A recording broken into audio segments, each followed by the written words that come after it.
Okay. Hi, everyone. Thank you for joining us tonight. My name's Tegan. I'm the project manager for StockSense, which is run by the Victorian Farmers Federation. We're actually funded by the Cattle Compensation Fund and the Sheep and Goat Compensation Funds, which is funded through levies by the sale of sheep and cattle and goats. So our main aim is to help Victorian livestock producers and livestock owners maintain and improve their animal health and welfare on their properties and Victoria's overall biosecurity status in them as well.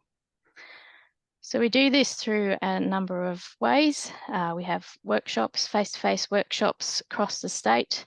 We have webinars throughout the year, as well as some resources, fact sheets online.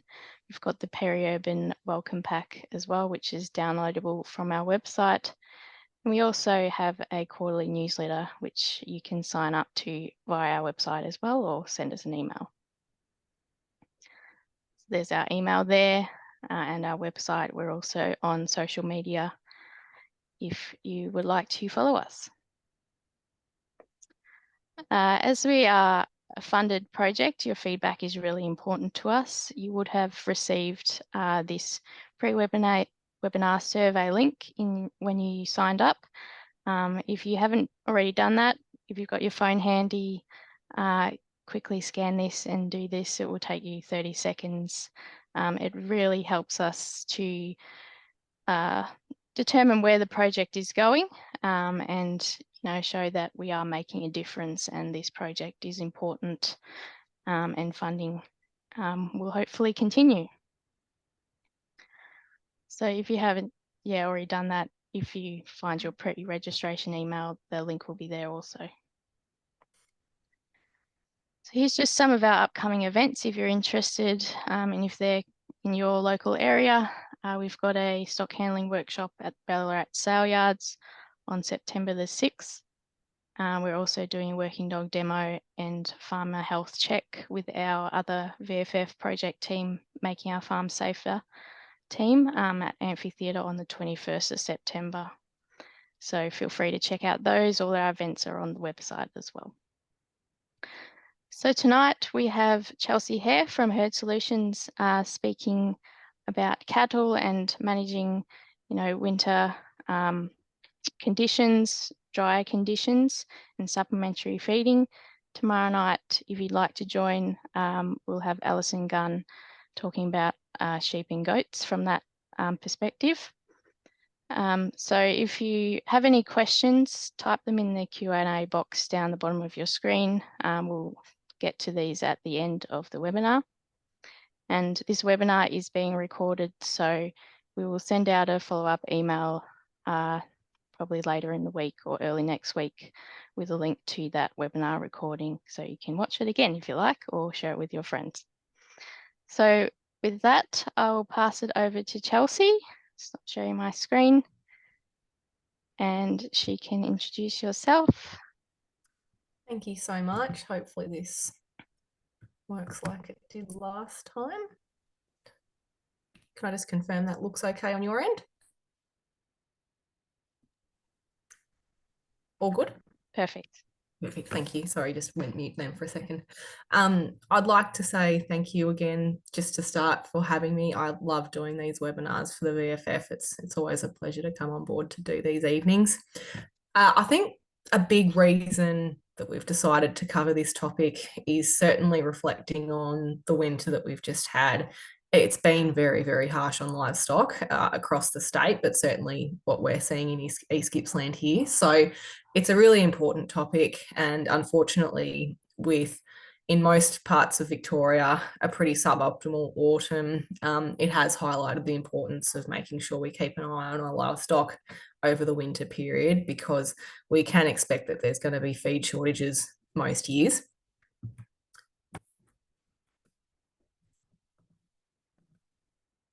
So the topics we're going to cover this evening include just recognising and troubleshooting when our stock are underweight, and then strategies that we can employ to feed cattle when the grass gets a bit too short. And we're also going to cover what sort of factors we need to cover, what we need to consider when we're purchasing in feed, and how we manage some pregnant cattle, which are often going to be calving in spring right after a really tough winter, and how we manage them through that calving period.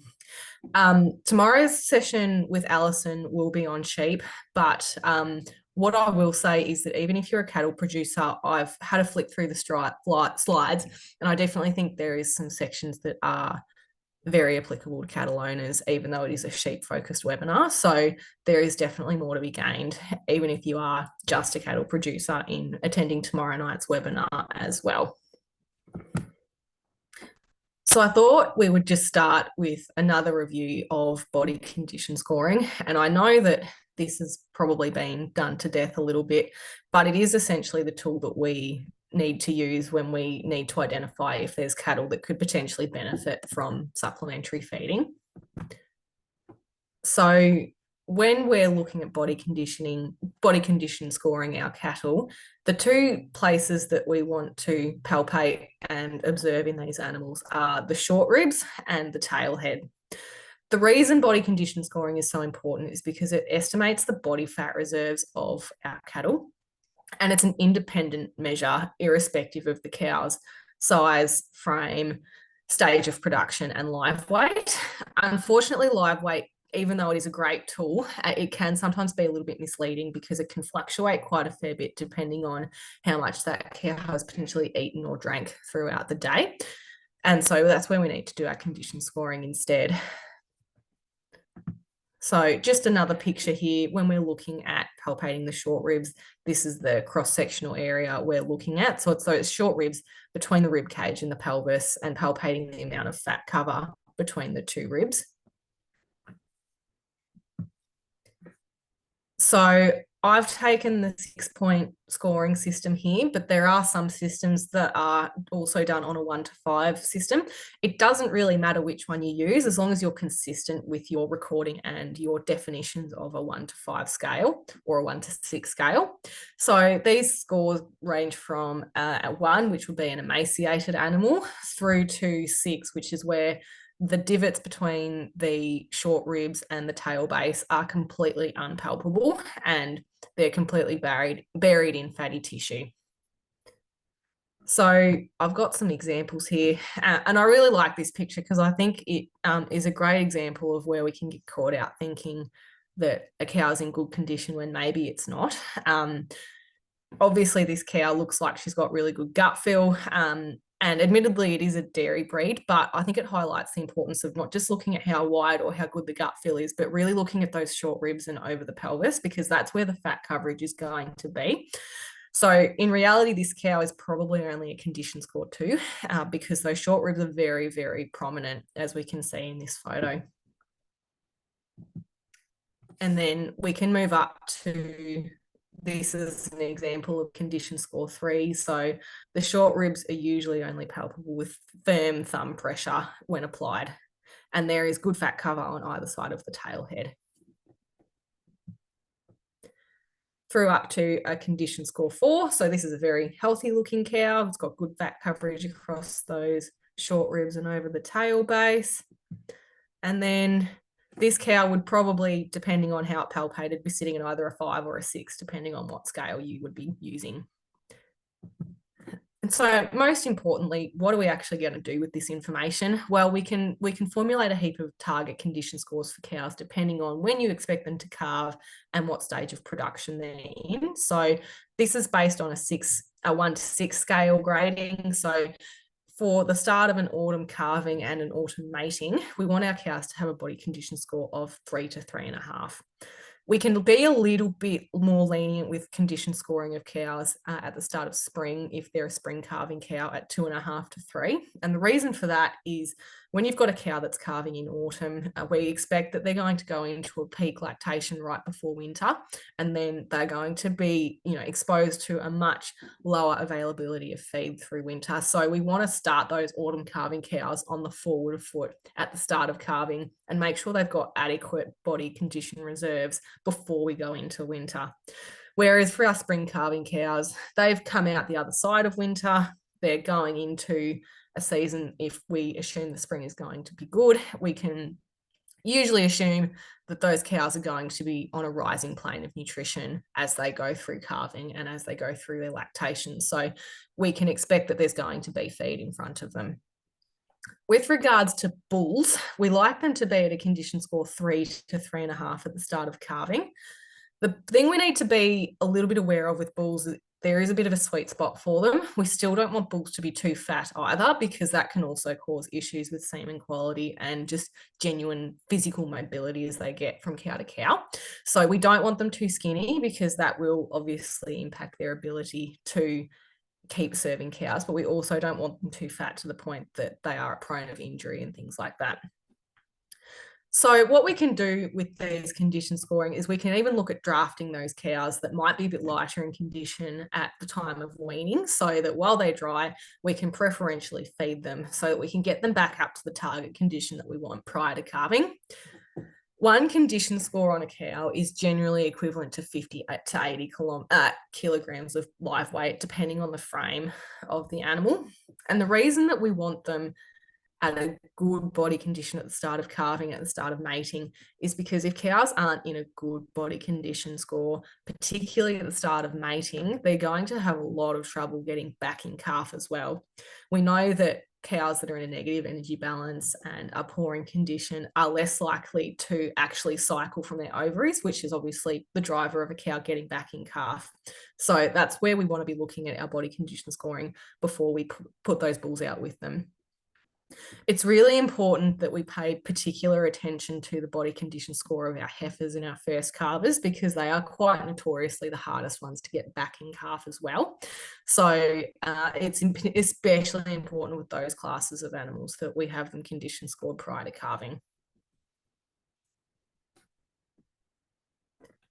It can take a lot of time for a cow to go from one condition score to another. So if you're expecting your feed to be low or of low quality, it's important that we plan ahead so that we know whether we need to adjust our body condition scoring well before these critical periods of time as well.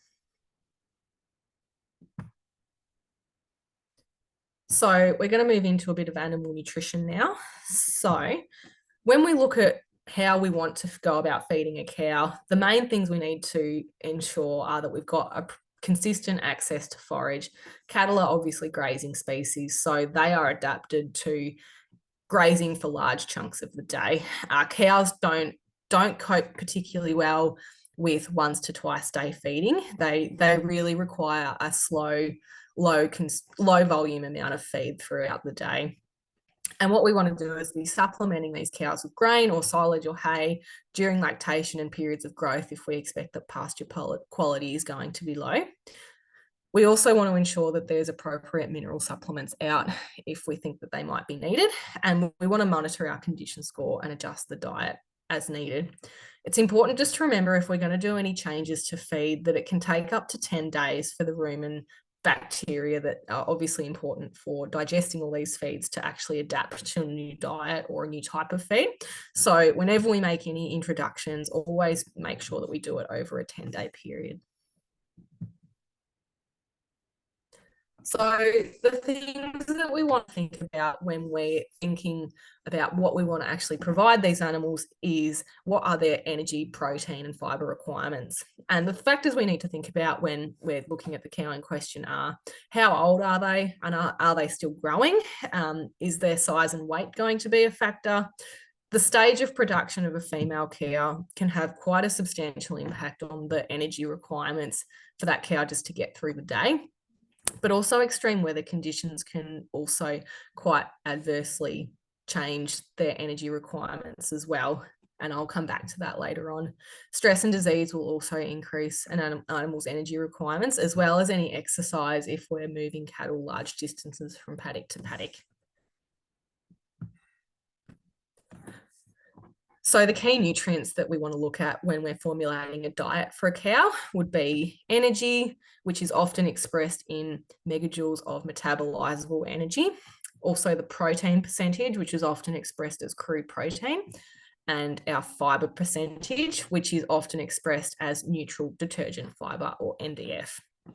We also want to keep in mind our macro minerals, especially for calving cows, with the calcium, phosphorus, magnesium, and our vitamins, but also the micro minerals, which is our trace elements. They're a little bit beyond the scope of this presentation for this evening, but there is lots of information out there on trace elements as well. And we also want to keep in mind that our calving and lactating cattle will also have quite high water requirements.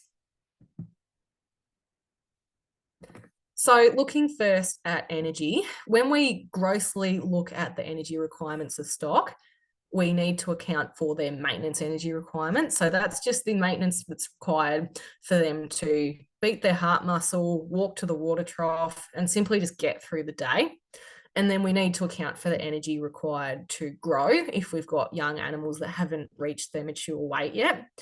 We need to look at the pregnancy requirements, because if a cow is pregnant, there's also a fetus that we need to provide energy to as well. And the biggest one is the lactation. When cows are producing milk, this is going to be the biggest strain metabolically on any class of stock that we have on our property. So energy obviously comes from the digestion of what we feed our cattle, and most often this is going to be pasture. Having said that, the pasture energy contents, they can vary quite a fair bit. And I'll also come back to this as well, but during times of year, particularly through summer and winter, we know that the energy contents are going to be low. There are a lot of energy tables available for the common supplementary feeds that we provide, so hay and silage and grains. But the thing just to be aware of as well is that these can vary quite a fair bit in terms of the actual energy. So particularly, for example, oat and hay, the metabolizable energy of these feeds can vary quite a fair bit from what's actually in the average tables that are available on the internet as well. Another term that is thrown around quite a fair bit is digestibility. So pasture digestibility simply refers to the amount of the food that we're providing to our animals that can actually be used for energy production. And as we can see in this graph, it's a direct correlation with metabolizable energy, which I said earlier, it's expressed often as megajoules of per kilo of dry matter.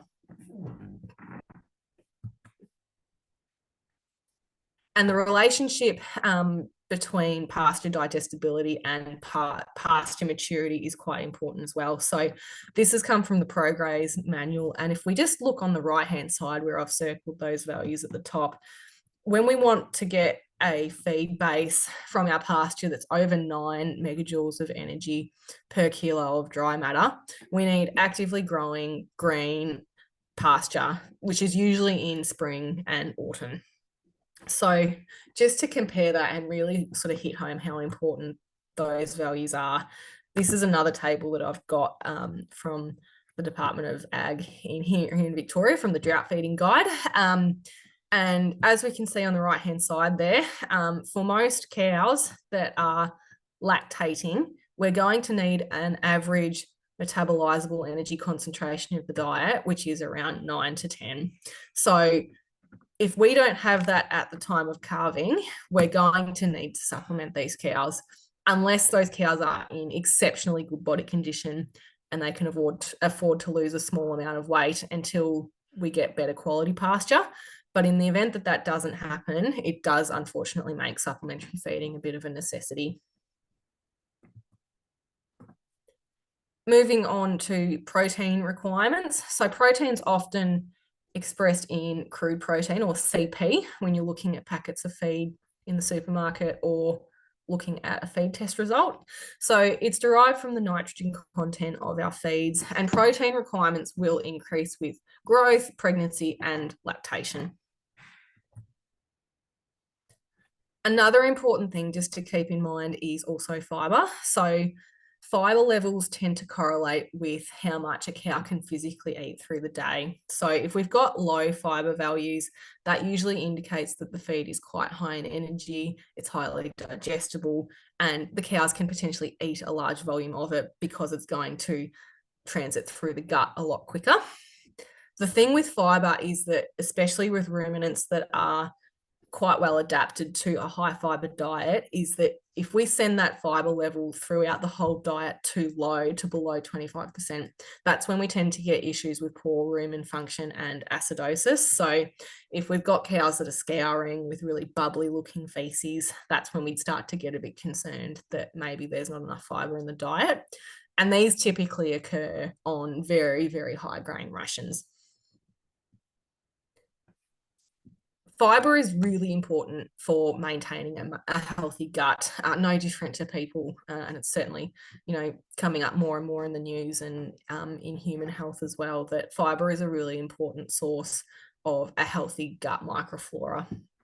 It's also really important for providing satiety and a regulation of normal gut motility as well. So in the event that we have a really low fiber diet, what can often happen is the gut stops moving, and that can cause a lot of discomfort to cattle as well.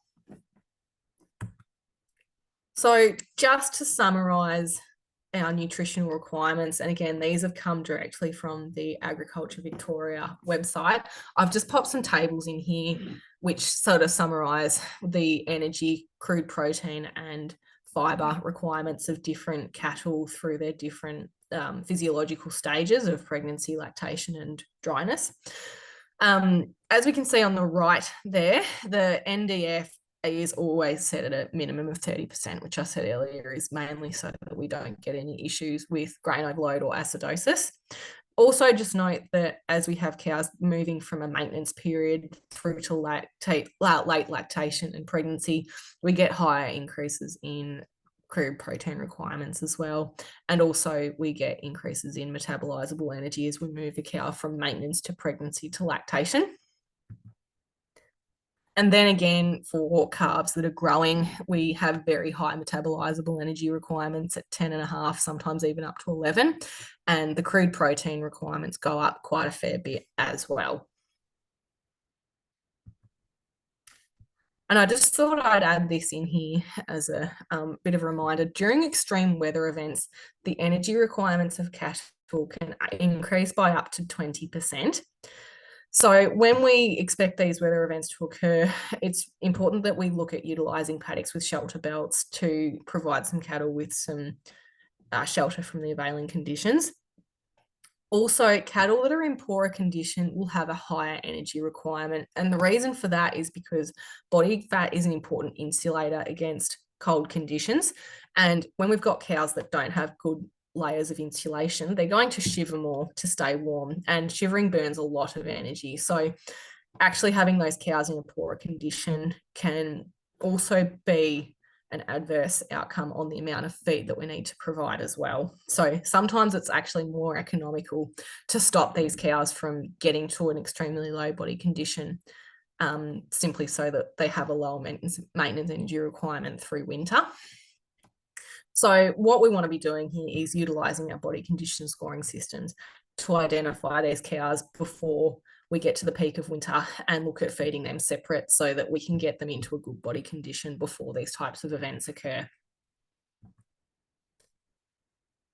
So moving on to supplementary feeding and how we're going to achieve this.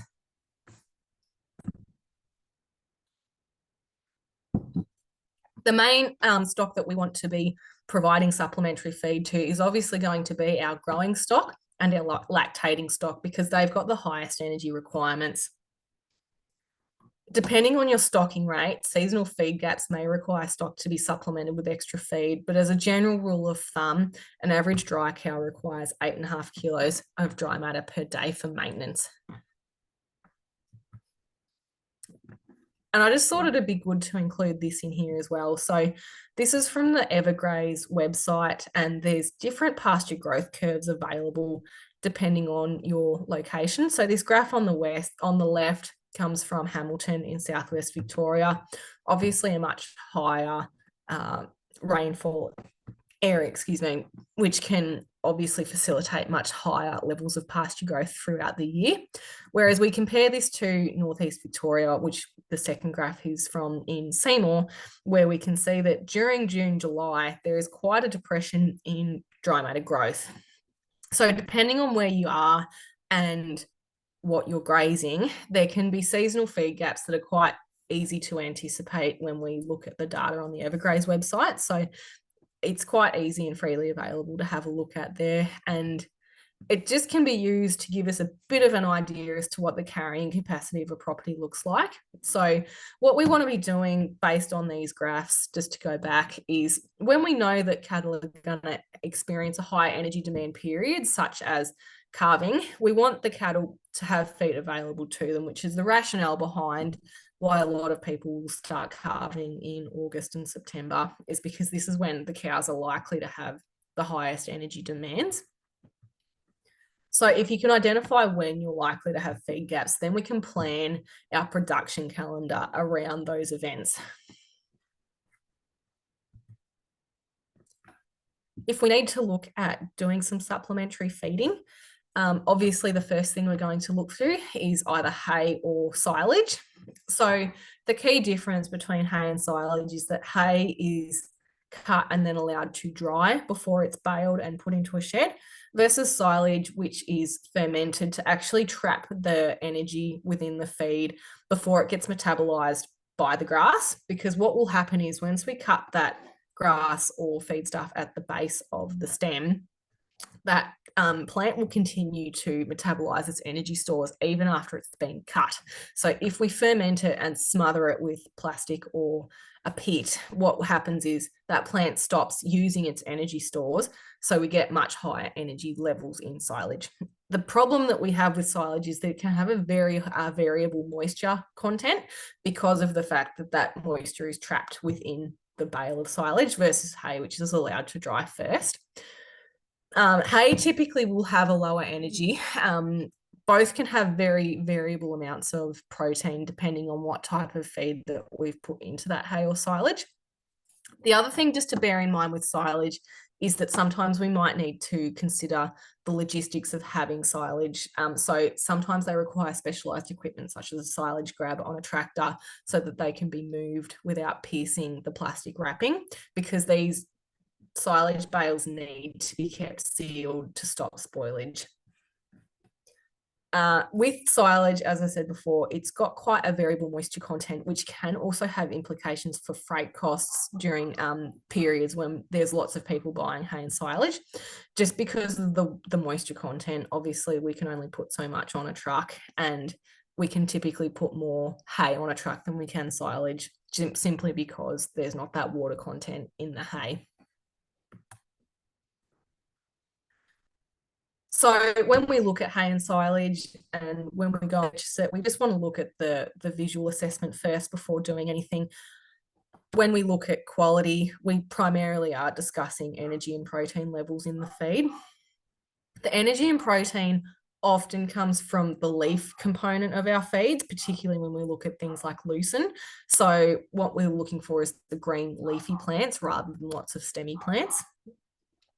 Legumes and the temperate grasses generally tend to make better quality feeds than your tropical summer grasses like your kikuyu.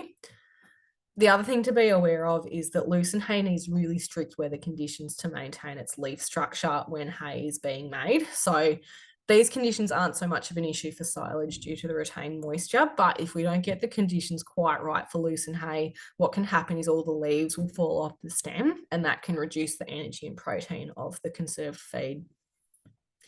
When we look at these feeds, we want to look at the colour of them. Obviously, green indicates that hay was preserved quite quickly, and so the moisture and energy has been retained. If it's really light brown or bleached, that usually indicates quite a lot of sun exposure and potentially lost quality. We also just want to smell these feeds and look for dust and mold and things like that as well. Silage can have a rancid, sour or vinegar sort of smell if it's not been made quite right. And good hay and silage will have a slightly sweet smell. Also check your purchased fodder for weeds and foreign matter, so sticks, dead animal parts, or wire and twine, especially with the dead animals. That can cause issues with botulism as well, because the dead carcasses can form botulinum toxin, which can be quite devastating if large amounts are fed out to stock. Straw and stubble are okay for feeding in short-term emergencies, but they're very, very low in energy. So they're not really appropriate for long-term feeding unless we mix them with a grain or something like that. And if we're going to go down that path, we need to get a vet or a nutritionist involved to make sure that we get the ration quite right. And so I need to give some credit to the New South Wales DPI. They've done a fantastic fact sheet that is freely available in the internet. And so, as we can see, as I said on the left, what we want to look for is lots of leaf on our conserved fodder, as we can see in the loosened hay on the left there. And also it's nice and green, which indicates there's lots of energy and it's clean and there's no mold, compared to that bale on the right, which obviously I think anyone would be quite disappointed if they unwrapped and found that on their paddock. Now, if we want to take it one step further, we can also do what's called a feed test on the fodder that we purchase in.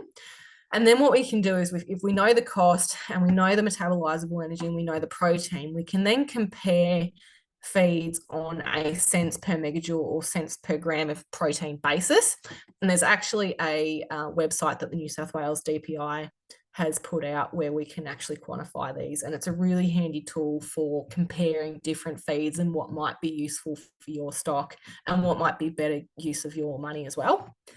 So this is just an example that I've done. And as I said, the on-farm cost, energy and crude protein have all been estimated. But if you know your feed cost and you can get a feed test prior, then we can calculate things on a cents per megajoule basis, or we can also flip that around and get a megajoules per $100 basis, and also a cost in terms of dollars per kilo or cents per gram of protein.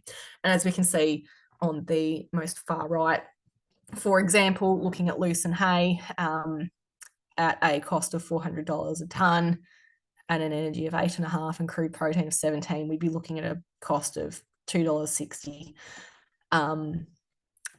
per kilogram of protein versus silage at $4.21. But as I said, these are just estimated values, and so certainly a feed test is going to be better if we had to compare the two.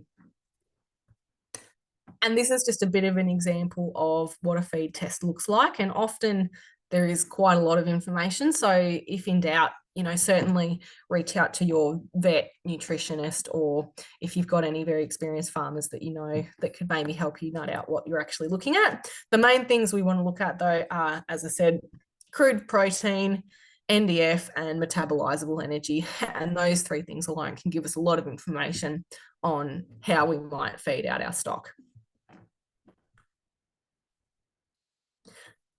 If the hay or the silage isn't quite enough energy, we might also want to look at adding in a grain or a pellet.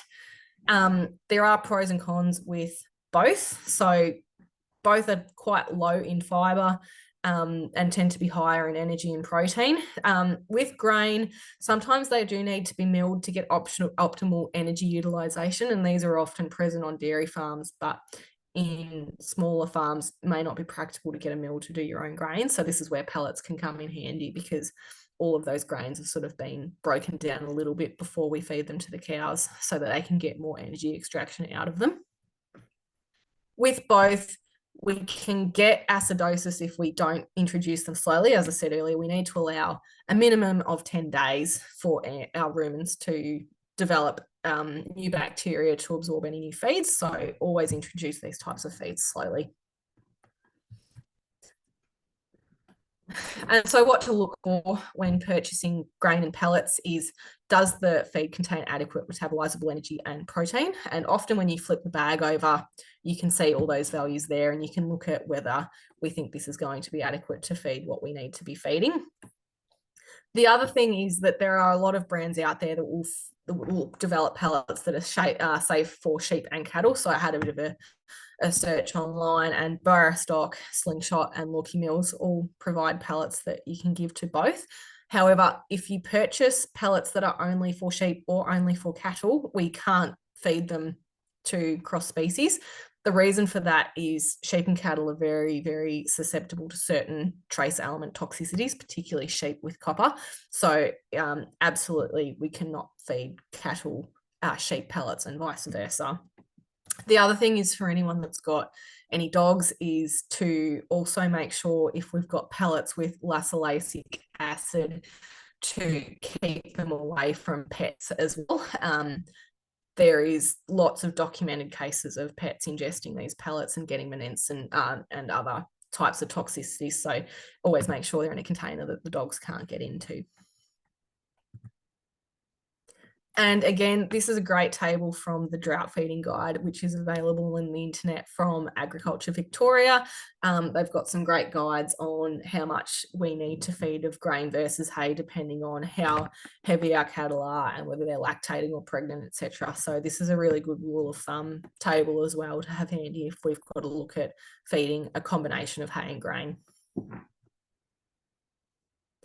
It's just worth noting also the other way we can go about knowing how much silage or hay or grain to feed out is we can also use what's called the New South Wales Drought and Supplementary Feeding app.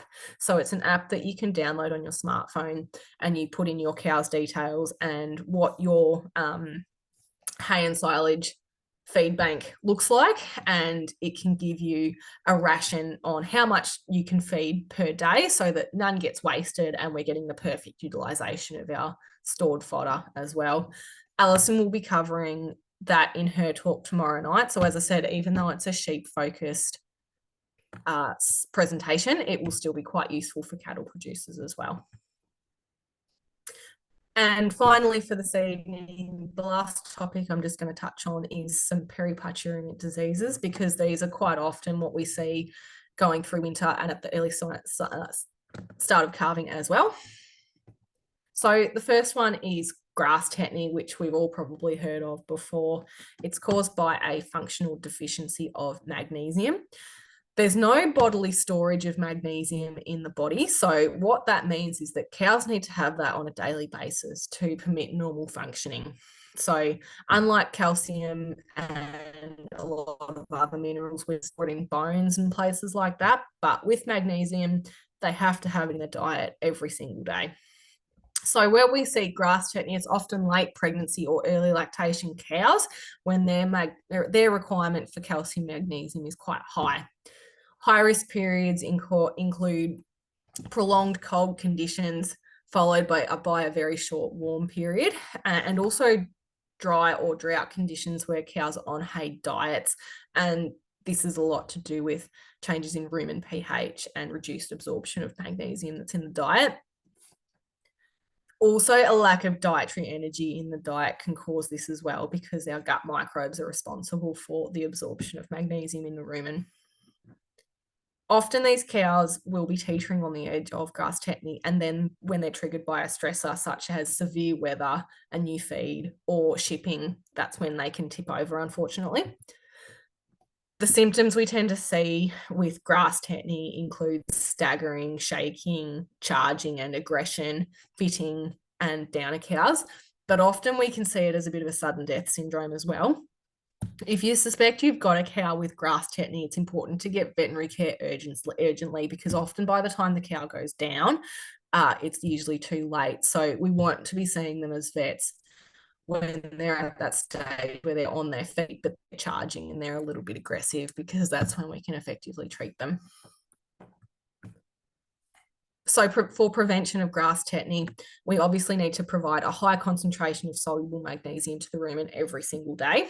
So what we want to be doing is providing it for 30 days prior to calving, and these cows need roughly 17 to 20 grams of some form of magnesium per day. After supplementation, it takes 2 to 3 days before cows are protected, and protection ceases as soon as the supplementation is stopped. So there's a few mineral lick recipes here. So they're all just done on a weight basis in 1-to-1 ratios. Salt can sometimes be useful just because it enhances the palatability, and also salt can assist the absorption of calcium and magnesium across the rumen wall. The other thing we'll see a little bit this time of year is milk fever. Milk fever does tend to be more of a dairy breed issue, but certainly in crossbreds where there might be a little bit of dairy in our older cows, we can see issues on beef farms as well. Also, tween bearing cows are at much higher risk of milk fever as well, and it usually occurs much like grass tetany at the point of calving or close to it.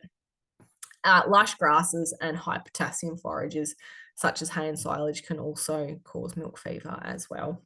And again, when we suspect something like a milk fever, we want to be getting a vet out straight away. Typically, cows with milk fever are a lot more dull compared to magnesium deficiencies. Often with magnesium, they're quite jittery and on edge, whereas with milk fever, as we can see in this picture, they're usually quite dull and flat. Last but not least, pregnancy toxemia. So this is usually our pregnant cows before they calve in the last few weeks of pregnancy, usually due to poor feed quality right at the end of our pregnancy period.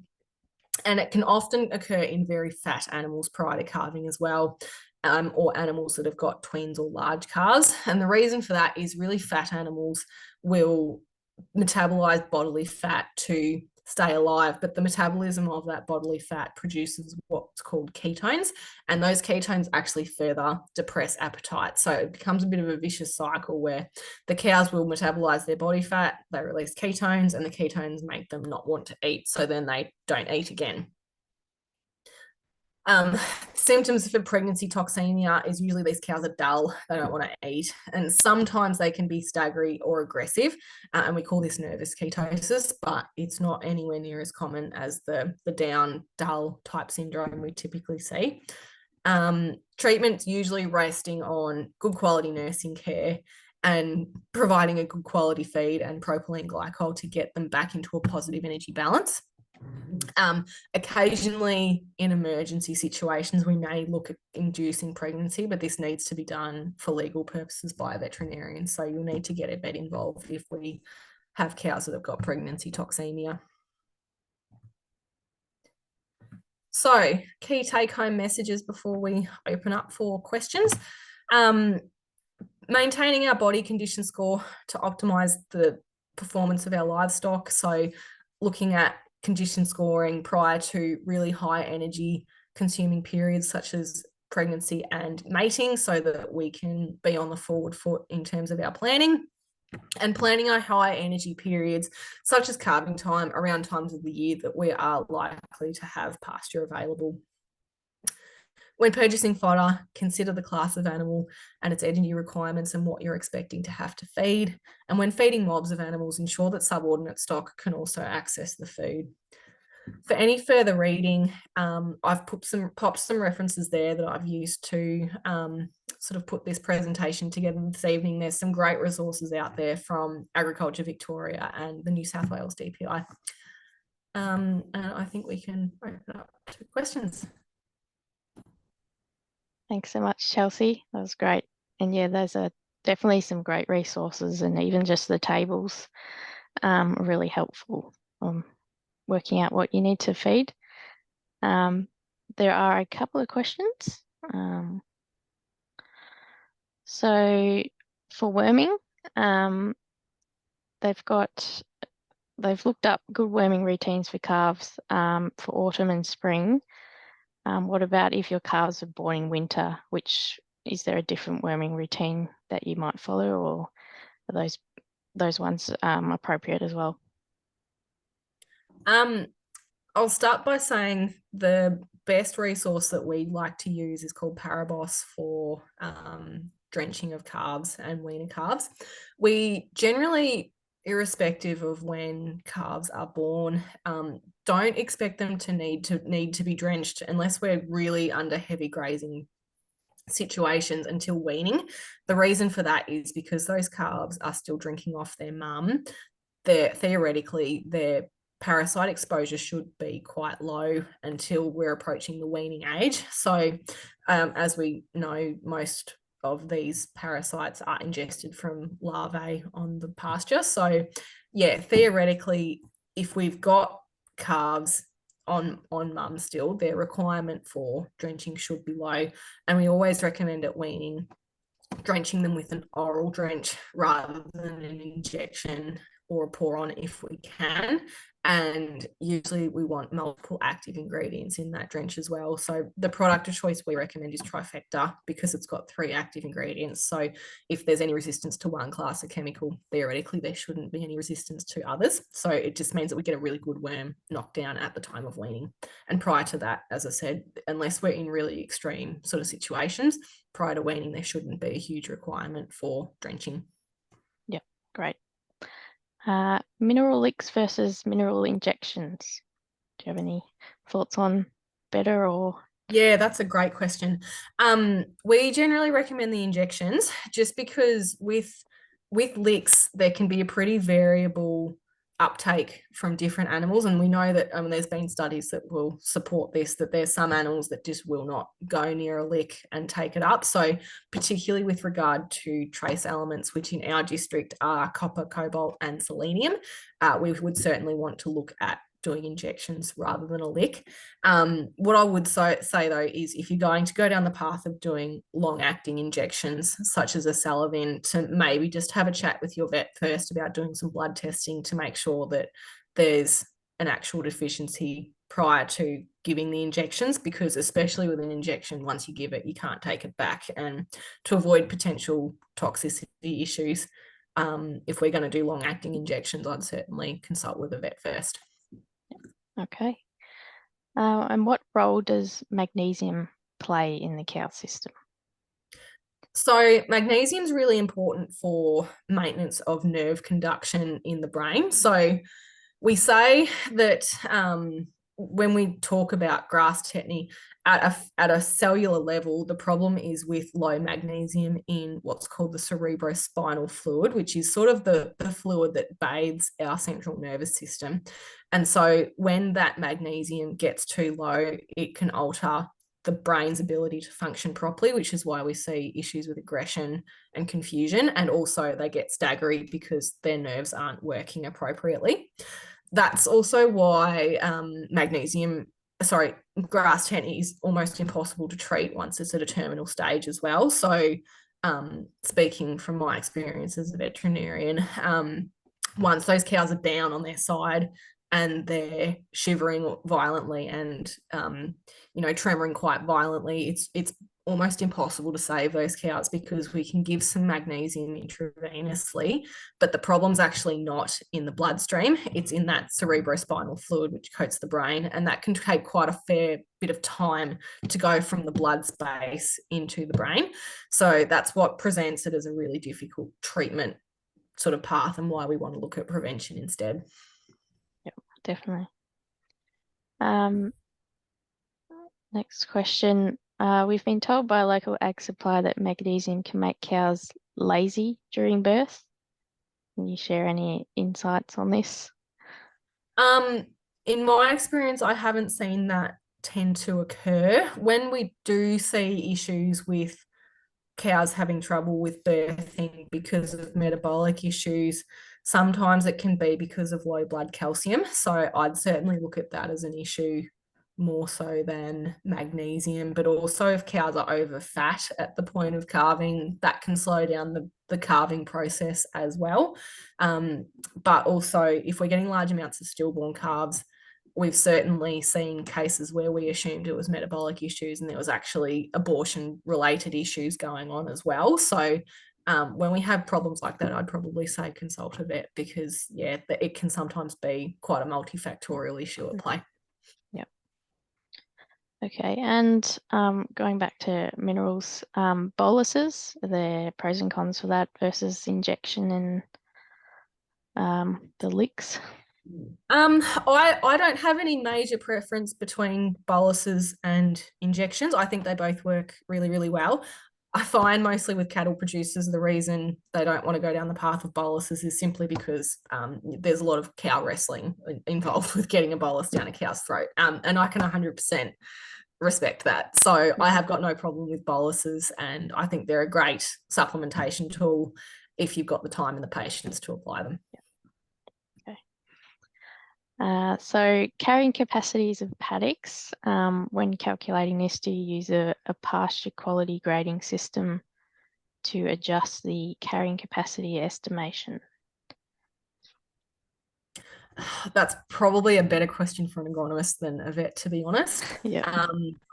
I'm just a very basic agronomist, but we want to be looking at on a large scale basis, how much dry matter is going to be in the trough. And I think it depends a little bit on your desire to potentially how many stock you want to run and what's physically achievable. And this is where I'd probably say get in touch with your local agronomist, because depending on how much feed you potentially want to buy in or conserve on property would probably influence that question. So if you don't want to have a lifestyle where you're constantly buying hay and feeding out hay and things like that, you'd obviously want your carrying capacity to be on the lower end so that you don't have to feed so many stock through winter.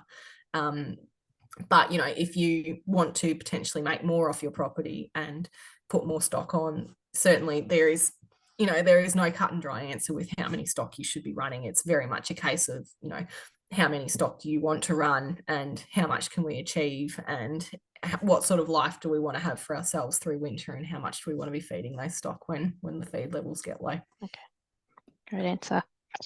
A couple more. How slowly should you introduce grain or hay into a diet? For both, would be 10 days, as I said a few times throughout the presentation. So particularly with grain, we'd want to start at about 1/2 kilo and gradually work our way up towards potentially 2 or 3, depending on what sort of feed you're feeding and how often you want to feed it. But yeah, 10 days is a pretty good rule of thumb. Great. And the last question I've got here, if buying small squares, can you explain the difference between ryegrass, vetch and lucerne and pros and cons of each? So your ryegrass hays, and this is speaking very broadly, but your ryegrass, if it's cut when it's really, really high quality, will typically be a slightly higher energy than vetch or lucerne. And your vetches and lucernes tend to be really good as a protein supplement. So both have got their pros and cons, depending on whether you just want something high energy for potentially something such as a pregnant or lactating cow. But if you've got, growing stock that have got much higher protein requirements, then you might want to look at using something like a vetch or a lucerne to provide more protein for bodily growth. Great. Well, that's all the questions I've got. Finished a bit early, so you can head off to your dinners and whatever you want to do this evening. But thanks so much, Chelsea, for your time tonight. And yeah, it was a really informative presentation.